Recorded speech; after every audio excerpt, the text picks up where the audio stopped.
पे आप जाकर देखें, कोई माथे टेक रहा है, चादरें चढ़ाते हैं आप मज़ारात पर, आप क्यों नहीं पूछते कि चादर क्यों चढ़ाते हैं?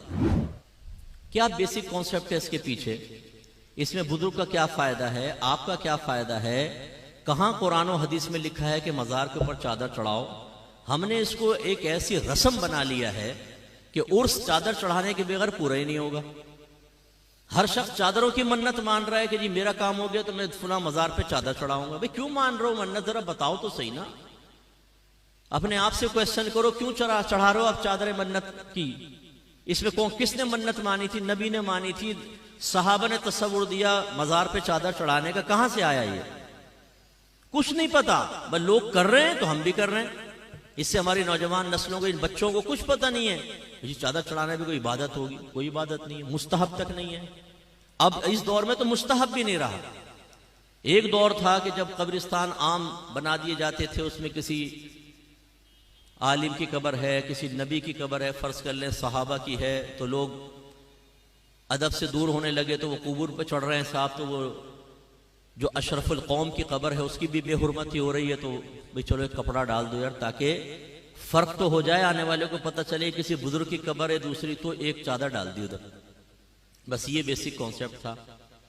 फिर बाद में जब बुजुर्ग आने दिन फौत होने लगे, तो लोग जैसे आकर फातिहा वगैरह पढ़ रहे हैं, बैठ के कुरान पढ़ रहे हैं, धूप पड़ रही है, तो इरादा किया कि भाई कुब्बा बना दिया जाए कि इमारत साहिब मज़ार के लिए, ताकि लोग आके उसके साए में आराम से पढ़ सकें। और ख़ास तौर पे जब साल गुजरता था, जिसको हम आजकल उर्स कहते हैं, तो फिर लोग आएंगे, बैठेंगे, कसीर तादाद होती है कि चलो भाई फिर एक इमारत बन गई।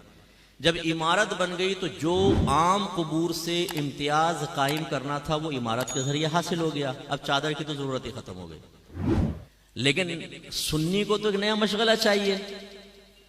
जो नया मशगला शुरू हो जाए उसको कभी नहीं छोड़ेगा, असली दीन को घर में दाखिल नहीं होने देगा। उन्होंने कहा भाई कुब्बा बन गया, अभी चादर की रस्म तो चले। वो चल पड़ी साहब रस्म। अच्छा, पहले चादरें डालते थे मोटी, क्योंकि ये रेशमी और बारीक कपड़े तो ईजाद नहीं हुए थे, वो हाथों से बुने हुए कपड़े। उसमें ये होता था कि किसी ने 2 चादरें डाल दी तो एक साहिब मज़ार की तरफ से सदका कर दी, एक पड़ी हुई माँ बहन इम्तियाज के लिए, फर्क करने के लिए। बाकी एक नहीं थी रस्में पहले। अब सूरत हाल ये जो मज़ार पे चादर डलती है, जरा देख लें आप। एक तो पहले उसमें पूरा लिखा होता है कलमा पाक या आयतल कुर्सी, कि आप उसे किसी और काम में इस्तेमाल ही नहीं कर सकते। और या फिर इतनी बारीक रेशम की चादर होती है, जैसे दाता साहब के मज़ार पे अक्सर आप देखेंगे कि उसको आप, वो किसी काम नहीं आ सकती, वो लिबास भी नहीं बन सकता। उसको यूं देखेंगे ना, उसमें नजर आएगा आर पार, इतनी वो बारीक सी होती है। और उस पर आयतल कुर्सी चमकी से लिखी हुई है ना, पहले लिख कर उस पर चमकी डाल देते हैं। अब जो पकड़े वो हाथ पे चमकी, मुंह पे चमकियां, जिससे वुदू ही खतरे में पड़ जाए। अब वुदू करेंगे तो ये चमकियां लगी हुई हैं, कहां से वुदू होगा?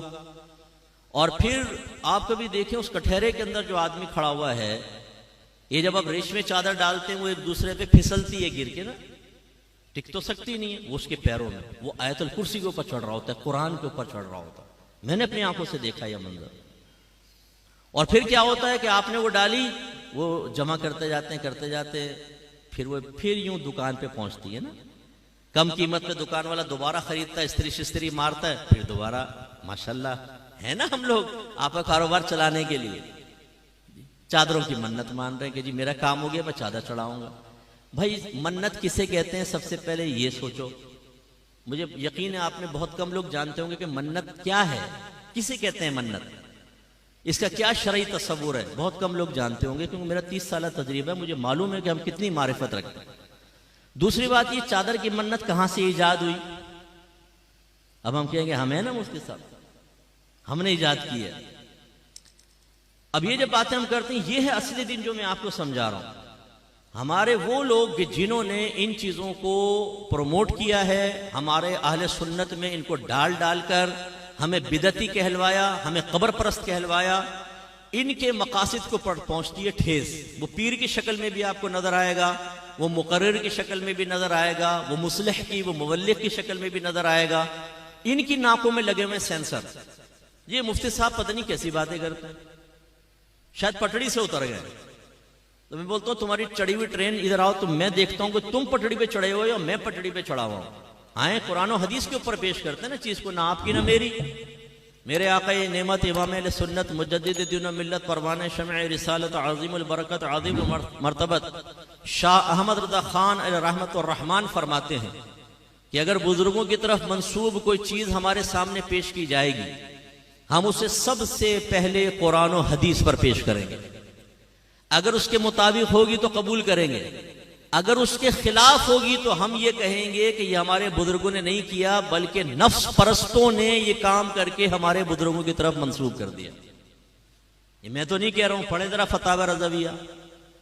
अच्छा, ये भी एक मेरा दर्द है बहुत बड़ा जी। कंजुल ईमान पढ़ें, बेहतरीन तर्जमा कुरान है, बेहतरीन तर्जमा कुरान। उससे कान में पूछो, तूने पढ़ा कभी कंजुल ईमान पूरा?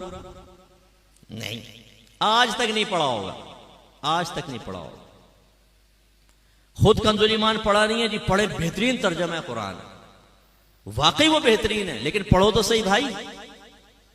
आला हजरत कातए बिदअत थे, बिदअत का कला कमा कर दिया। कहां किया है? आपको कैसे पता चला? आप कहेंगे जी फतावा रज़विया पढ़े। अच्छा, तुमने पढ़ा है?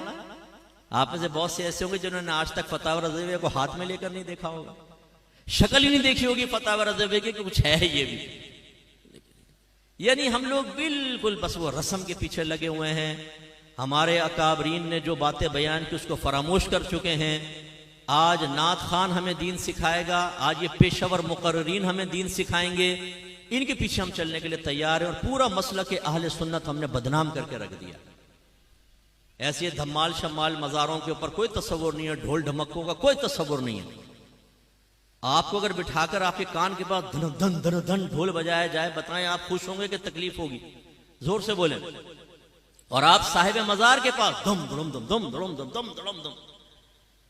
और हमारा अकीदा है कि मरने के बाद भी जो आम मुर्दा है ना, वो भी तमाम बात सुनता है। मेरे आका सल्लल्लाहु अलैहि वसल्लम ने इरशाद फरमाया, जब तुम मुर्दों को सलाम करते हो वो उसका जवाब देते हैं, लेकिन तुम्हें इसका शऊर हासिल नहीं। इसीलिए नबी करीम सल्लल्लाहु अलैहि वसल्लम जब कब्रिस्तान जाते थे तो क्या फरमाते? दुआ क्या है? अस्सलामु अलैकुम या अहलल कुबूर, ए कब्र वालों तुम पर सलामती नाजिल हो। ये नहीं फरमाया अस्सलामु अलैकुम या अहलल कब्र, ये सिर्फ सामने कब्र वाला सुन रहा है, नहीं, कुबूर जमा का सीगा इस्तेमाल फरमाया, तमाम कुबूर वालों तुम सबको सलाम। इसका मतलब है मेवा शाह कब्रिस्तान के एक किनारे पे खड़े होकर जब आप ये दुआ पढ़ेंगे, हर कब्र के अंदर आपके सलाम की आवाज पहुंचेगी। इतनी समाअत तेज हो जाती है और वो जवाब भी देंगे। तो फिर साहिब मज़ार, जिसको अल्लाह ताला ने आम लोगों से ज्यादा रूहानी ताकत अता फरमाई, वो तो कहां तक सुनते होंगे? और उनके कान पे खड़े होकर आप धम धम धन धन ढोल बजा रहे हैं, इससे उनको राहत सुकून मिलेगी कि तकलीफ होगी?